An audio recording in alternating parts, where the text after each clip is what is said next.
The silence in the house was sharp, almost unbearable. Tessa, 35, stood frozen in the doorway of what used to be her and Mark's shared study. The space felt colder, emptier. Her grandmother's antique writing desk was gone. So was the porcelain doll that had sat on the shelf for years, the one with the faded blue dress, passed down from her mother. Her chest tightened. Her heart pounded, frantic and unsteady. A sudden buzz broke the stillness. A text. From Mark. Her husband of 7 years, now her ex. The message read, "Just tidying up. You won't need that old junk for my new life." Old junk. That was what he called her family heirlooms. Her memories. Her legacy. Rage and heartbreak surged through her like a wave of fire. This wasn't just the end of a marriage. It was theft. It was cruelty. It was betrayal so personal, it stole not just her present, but her past.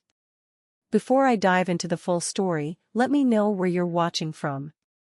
And if you've ever been blindsided by someone you loved, and found the strength to rise, hit like and subscribe. These stories live because of your support. Life before that moment was a carefully constructed mosaic of shared dreams, everyday routines, and the comforting predictability of a committed partnership. Tessa's mornings began with the gentle hum of the espresso machine, the rich aroma of coffee filling their suburban kitchen. She'd often find Mark already up, scrolling through news on his phone, a contented sigh escaping him as she placed a warm mug in his hands. Their home, a charming 3-bedroom house with a sprawling backyard and a quiet, tree-lined cul-de-sac, was their sanctuary. It wasn't grand, but it was filled with memories, the faint scent of freshly baked bread from lazy Sunday mornings, the echo of laughter from game nights with friends, the soft light from the antique lamps Tessa had inherited. Every object in their home, from the worn armchair in the living room to the mismatched teacups in the pantry, told a story of their life together, a tapestry woven with years of shared experiences. Tessa, a talented landscape architect, poured her creative energy into transforming barren plots into vibrant, living spaces. Her work was her passion, her escape, the place where she could truly bring beauty into the world. She'd spend hours sketching designs, her pencils flying across the page, lost in the intricate details of native plants and sustainable ecosystems. Mark, a financial advisor, often praised her dedication, calling her the artist to his numbers guy. Their evenings were a blend of comfortable companionship, cooking dinner together, the clatter of pots and pans a familiar soundtrack, followed by quiet evenings on the sofa, sometimes reading, sometimes watching a movie, often just talking, planning their future. They spoke of exotic vacations, of starting a family, of growing old together in that very house, surrounded by the garden Tessa had meticulously cultivated. Her family heirlooms weren't just objects, they were touchstones, physical manifestations of her lineage, stories whispered down through generations. Her grandmother's writing desk, a dark cherrywood piece with intricate carvings, smelled faintly of old paper and the lavender sachets her grandmother used to keep in its drawers. It was where Tessa had spent countless hours as a child, listening to her grandmother tell tales of her youth, of immigrants building a new life, of resilience in the face of hardship. The porcelain doll, with its delicate painted face and faded blue dress, had belonged to her mother as a little girl. It represented innocence, childhood, and the unbreakable bond of maternal love. These weren't just possessions, they were anchors, connecting Tessa to her past, rooting her firmly in her identity. She had sacrificed much for their shared life. She'd put off expanding her own business to support Mark's fledgling financial firm, funneling some of her own modest earnings into his initial marketing campaigns, trusting in their shared future. She'd spent countless hours listening to his anxieties about clients, celebrating his small victories, providing the unwavering emotional support he so often needed. She truly believed they were a team, building a life, a future, together. She often reminisced about the day they moved into their house, the excitement in their eyes as they unpacked boxes, her grandmother's desk a prominent feature in the study, a silent witness to their burgeoning dreams. The warmth of that memory now felt like a cruel taunt. The subtle signs of betrayal were like faint tremors before an earthquake, easy to rationalize away, easy to dismiss as normal relationship fluctuations. In hindsight, Tessa saw the hairline cracks in their foundation, the slow erosion of trust. It began with Mark's increasing secretiveness. His phone, once left casually on the counter, was now always in his pocket, face down. His text messages, once open for a shared glance, were now hidden, his thumbs flying across the screen with a sudden, intense focus whenever Tessa entered the room. He'd take calls in hushed tones, disappearing into the garage or out into the backyard. When asked, he'd give vague answers, just a client, work stuff, nothing interesting. Tessa would feel a prickle of unease, a flicker of suspicion, but she'd push it down, attributing it to stress from his demanding job or her own overthinking. Then came the financial shifts. Mark, who handled most of their joint accounts, started becoming cagey about their spending. The once open conversations about bills and investments became one-sided, with him offering vague assurances like, "Everything's under control," or "I'm handling it." Tessa noticed small, unexplained withdrawals from their joint savings, larger than usual, and not for any shared expenses. When she inquired, he'd become irritable, defensive. "Are you questioning my financial judgment, Tessa? I thought you trusted me." His tone would silence her, making her feel guilty for even asking. The comfortable rhythm of their morning coffee, once filled with easy chatter, now felt punctuated by a growing awkwardness. He also started becoming distant, both physically and emotionally. The spontaneous touches, the lingering hugs, the shared laughter over silly things, they dwindled. He was often too tired for their usual evening walks, too stressed for their movie nights. He would come home later and later, citing late meetings or networking events. Tessa would spend evenings alone, the silence in the house amplifying her growing sense of isolation. She'd scroll through old photos on her phone, images of their smiling faces, trying to reconcile the joyous past with the increasingly cold present. The warmth of their shared dining table now felt like a vast, empty space. The biggest red flag came in the form of a forgotten email. One afternoon, Mark had left his laptop open on the kitchen counter, an unusual oversight. Tessa, reaching for a glass, inadvertently glanced at the screen. An email was open, from a travel agency, titled "Your Luxury Getaway Booking Confirmation." The dates were for 2 weeks in the Caribbean, starting in 2 months. Her heart leaped. Was this a surprise trip for their anniversary? A secret romantic gesture? But then her eyes fell on the name of the primary guest listed, Mark Henderson and Ms. Chloe Davies. Chloe Davies. Not Tessa. A cold, nauseating dread washed over her. She recognized the name. Chloe was a new, younger financial advisor who had recently joined Mark's firm. Tessa had met her briefly at a company picnic, a pretty blonde with a too bright smile. The hum of the refrigerator seemed to mock her, its steady drone a stark contrast to the frantic beat of her own heart. The mini-climax, the moment her world shattered, came a week later. Tessa had planned a quiet dinner, hoping to reconnect with Mark, to confront him gently about the distance. She had cooked his favorite meal, the aroma of roasted chicken filling the house. He arrived home late, his face flushed, a faint scent of unfamiliar perfume clinging to his clothes. He barely acknowledged the meal, pacing nervously. Then, he dropped the bombshell. "Tessa, I want a divorce." The words hung in the air, sharp and brutal. Tessa felt a cold rush, her world tilting on its axis. "Why, Mark? What's going on?" she asked, her voice a thin whisper. He wouldn't meet her eyes. "It's just, I need a fresh start. A new life." he muttered something about feeling stifled and unfulfilled. He seemed detached, almost rehearsed. But the real blow came later that night, as she lay awake, numb with grief. Her phone buzzed with an alert.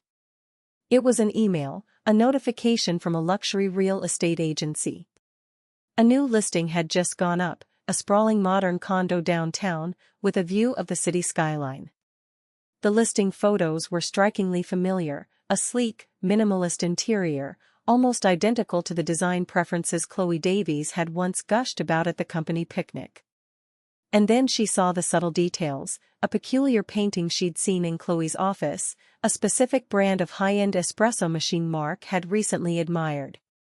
It was a cruel, undeniable confirmation. This wasn't just a divorce, it was a premeditated abandonment, a calculated move to build a new life with someone else, using money Tessa hadn't realized was being siphoned away. The bitter reality tasted like ash in her mouth. The shock was a physical blow, leaving Tessa breathless, disoriented. The realization that Mark wasn't just leaving, but had meticulously planned a new life behind her back, with someone else, using their joint funds, sent a searing pain through her. It wasn't just betrayal, it was a deliberate, calculated act of emotional and financial destruction. She felt a profound sense of nausea, her stomach churning with grief and a horrifying sense of disbelief. The image of the luxury condo, so clearly designed for Mark and Chloe, burned behind her eyelids. For days, Tessa moved through a fog. The silence in the house, once merely empty, now felt heavy, suffocating. She couldn't eat, couldn't sleep. Her mind raced, a chaotic whirlwind of questions, accusations, and agonizing memories. Every shared laugh, every whispered promise, every intimate moment now felt tainted, a cruel mockery. Doubt gnawed at her. Had she been blind? How could she have missed such blatant deception? The guilt was a heavy weight, a constant ache in her chest. Had she been too trusting, too focused on her own work, too secure in what she believed was a loving partnership? The fear of the unknown, of navigating a shattered future alone, was terrifying. But beneath the crushing weight of pain, a cold, hard anger began to ignite.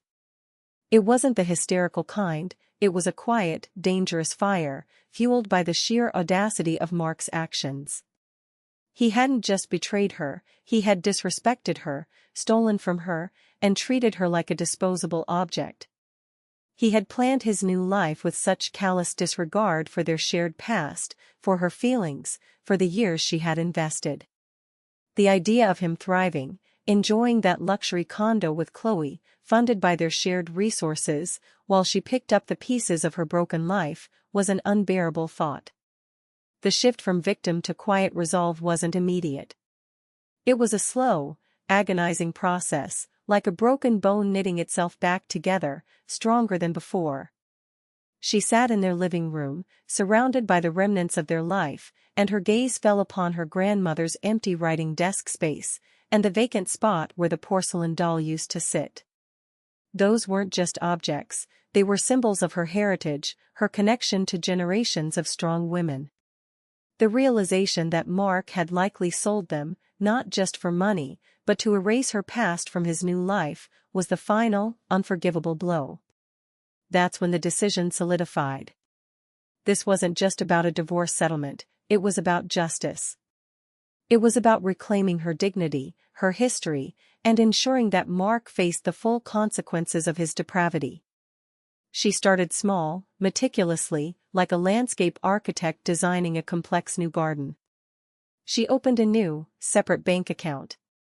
She changed all the passwords on her personal online accounts. She began to discreetly gather documentation, old bank statements, receipts for joint purchases, photographs of her heirlooms, any proof of their value and provenance. Every action, no matter how small, was an assertion of her agency, a quiet act of defiance against the feeling of powerlessness. She spent hours researching family law, reading articles about marital assets, financial fraud, and spousal support.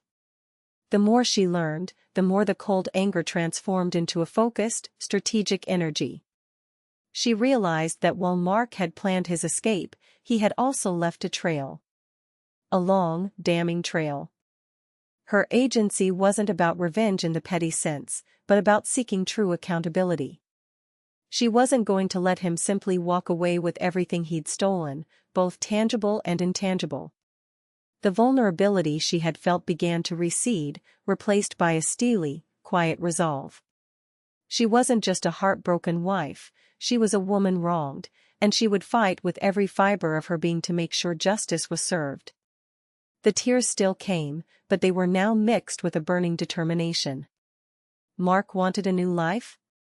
She would make sure he paid dearly for it. The crucial turning point for Tessa came not with a dramatic confrontation, but with a meticulously planned strategy, executed with the quiet precision of a seasoned architect. Her internal resolve, once a fragile seedling, had now bloomed into an unshakable oak. She would protect herself, reclaim what was hers, and ensure Mark faced the true cost of his betrayal. Her first and most crucial step was contacting a highly recommended divorce attorney, Ms. Evelyn Reed. Tessa chose her carefully, researching reviews and firm specialties, seeking someone known for their sharp mind and aggressive approach to financial misconduct in divorces. In their initial meeting, Tessa laid out every detail, every suspicion, the cryptic phone calls, the unexplained withdrawals, the email confirmation for the Caribbean trip, the luxury condo listing, and most importantly, the gut-wrenching realization about her sold heirlooms. She brought photos of her grandmother's desk and the porcelain doll, along with any documentation she had of their family history and estimated value.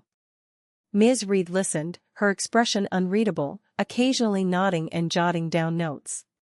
"Tessa," she finally said, her voice calm but firm, "this isn't just a divorce. This is a case of significant financial malfeasance and potential marital fraud. We have a strong foundation here." The weight that had been pressing down on Tessa for weeks began to lift, replaced by a surge of vindication. Ms. Reed immediately initiated a formal discovery process, demanding full financial disclosure from Mark. This was a legal chess move designed to force him to reveal every asset, every bank account, every investment, whether joint or hidden. Tessa, armed with Ms. Reed's guidance, also started reaching out to discreet contacts. Her network in the landscape architecture world was surprisingly vast, including many high-net-worth individuals and their personal assistants. She began to subtly inquire about luxury resale markets, antique dealers, and high-end auction houses, searching for any trace of her missing heirlooms. She knew these pieces, especially her grandmother's desk, were unique. The pivotal plot twist, the moment the power truly shifted, came from an unexpected conversation. Tessa, during her subtle inquiries, had reconnected with an old friend from college, Liam, who happened to work as a high-end estate appraiser and also dabbled in tracing valuable assets. She cautiously shared her story, particularly the missing heirlooms. Liam, incensed by Mark's actions, offered his expertise. He suggested that Mark, being a financial advisor, might have used a specific, seemingly legitimate, but often opaque, channel to quickly liquidate assets without leaving an obvious paper trail in regular auction houses, a network of private, discreet dealers who catered to wealthy clients wanting to offload assets quickly, often for cash. Liam promised to make some calls, operating quietly through his network. A few days later, her phone buzzed with an unfamiliar number. It was Liam. "Tessa," he said, his voice low, "I think I found them. Not the doll, but the desk." It popped up on a private viewing list for a collector in Colorado, listed under a shell company. I traced the transaction, and the seller was a local dealer who specializes in quick liquidation services. The payments were wired to an offshore account associated with Mark. He paused. "And Tessa, the value he sold it for?" "A fraction of its true worth. But there's something else. This collector, he's a stickler for provenance. He records everything, detailed videos of every acquisition, the seller, the condition, the whole 9 yards. And he's meticulous about securing receipts.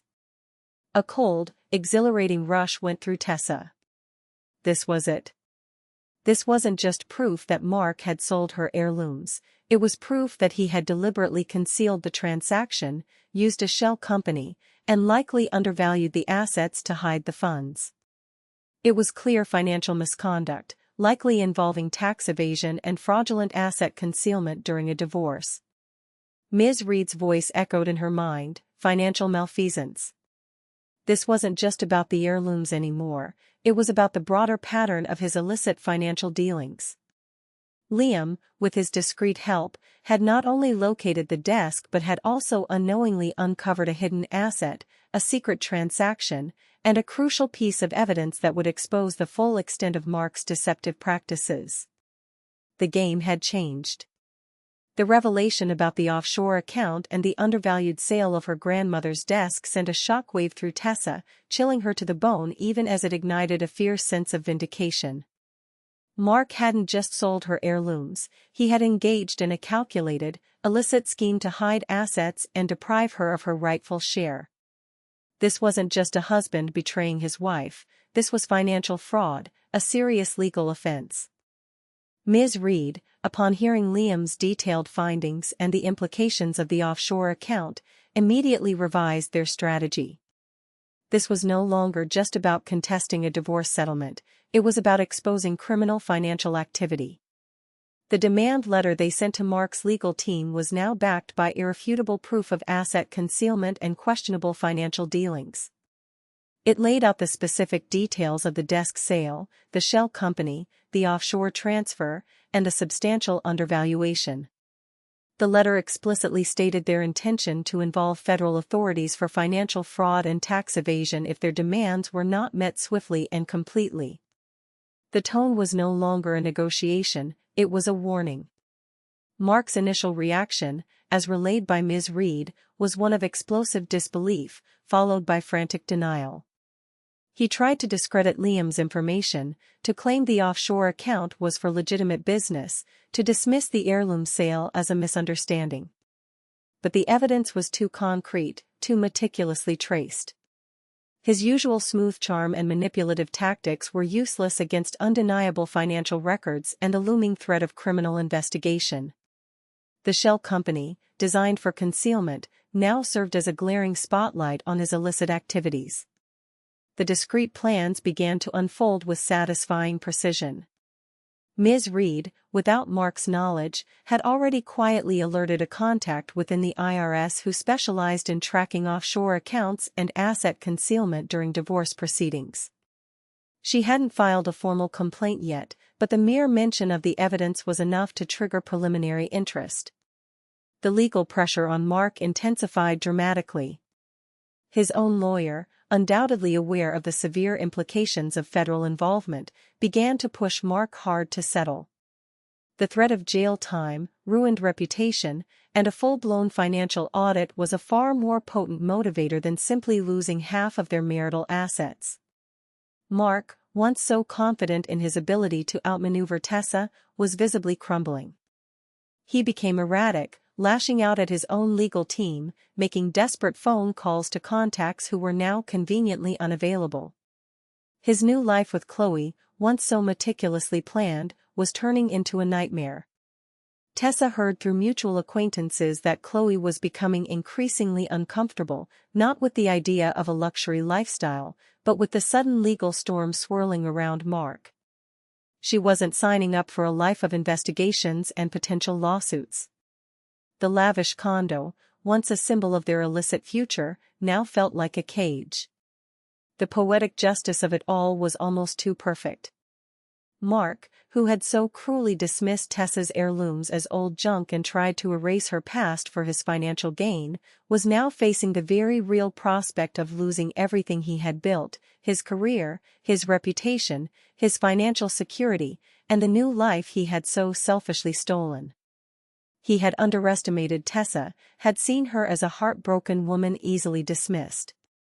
He hadn't accounted for her quiet intelligence, her unwavering resolve, or her willingness to fight not just for herself, but for the sacred memory of her family. He had opened a door to a new life, but in doing so, he had inadvertently opened a Pandora's box of consequences that were now engulfing him. The direct consequences of Mark's betrayal and Tessa's unwavering pursuit of justice were swift and far-reaching. The legal pressure, coupled with the implicit threat of federal investigation into his financial dealings, forced Mark into a humiliating surrender. The divorce settlement was overwhelmingly in Tessa's favor. She not only received a significant portion of their marital assets, far exceeding what would have been a standard 50-50 split, but also substantial compensation for emotional distress and legal fees. The new life fund he had siphoned off was returned, and then some.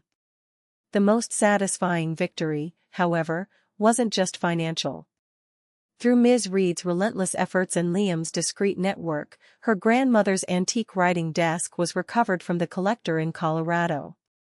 It was a complex, delicate negotiation, but the threat of exposing the fraudulent transaction and the collector's desire to avoid any legal entanglements ultimately led to its return. The porcelain doll, sadly, was never recovered, likely sold to a less scrupulous buyer, a lingering wound that Tessa accepted as a painful reminder of his callousness. Mark's downfall was swift and public, a stark contrast to his carefully constructed image. The whispers of his unethical financial practices within the industry escalated into concrete allegations.